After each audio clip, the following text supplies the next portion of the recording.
Sa Biblia, merong time machine, kapatid. Alam mo yung time machine sa Biblia?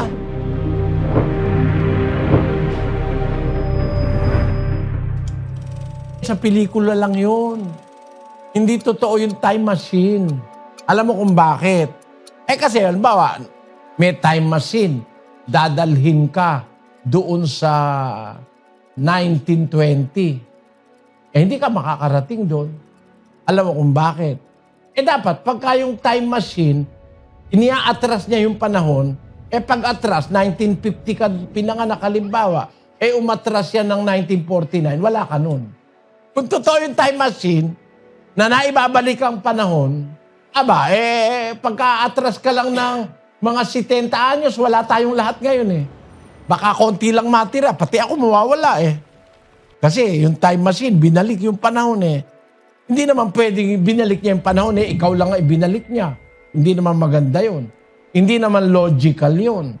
Kung ang pupuntahan mo ay isang lugar sa Amerika kung asa nandun nakatira si Marilyn Monroe, babalik ka sa time machine ng 1950, hindi mo makikita ngayon dyan si Mariah Carey. Wala ron. At miski ikaw imposibleng ikaw makabalik dun sa panahon na yun. Ngayon, sa Biblia, merong time machine, kapatid. Alam mo yung time machine sa Biblia?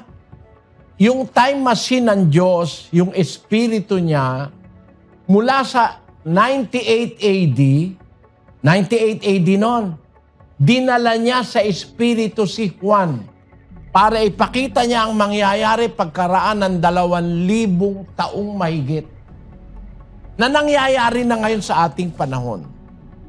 Para kumbaga sinakay si Juan sa time machine, kinuha siya ng Espiritu para ipakita sa kanya sa vision kung ano ang mangyayari 2,000 taon pagkatapos niya.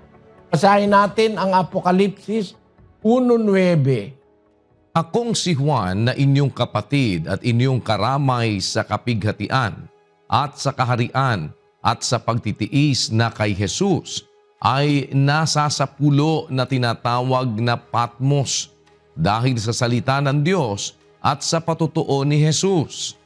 Ako'y nasa espiritu ng araw ng Panginoon at narinig ko sa aking likuran ang dakilang tinig na tulad sa isang pakakak.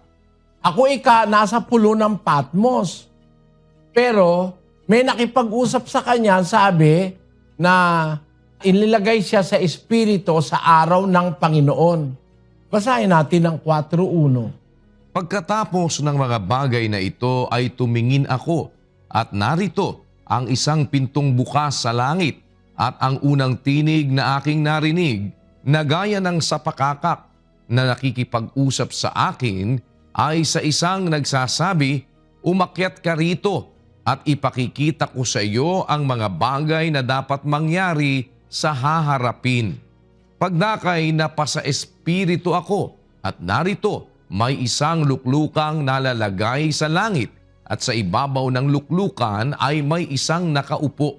Nakita niya sa pangitain, bukas ang langit. May narinig siyang tinig, umakyat ka rito. Papakita ko sa iyo yung mga bagay na nararapat mangyari sa haharapin. Ang nangyari, pagdakay napasa espiritu ako. Kumbaga, sumakay siya sa time machine para makita niya yung mangyayari sa hinaharap na mula kay Juan hanggang sa ating panahon, 2,000 taon na ngayon na nakakalipas. Nakita niya na yung nangyayari.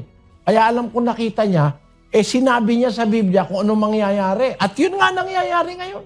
Yung mga paunang sabi ng Biblia, nangyayari ngayon. May mga plagues, may mga salot, may mga lindol, may mga gera. Nakita na ni Juan yan Kaya ang time machine sa Biblia, yung kapangyarihan ng Espiritu na ipakita sa iyo yung hinaharap, kapatid.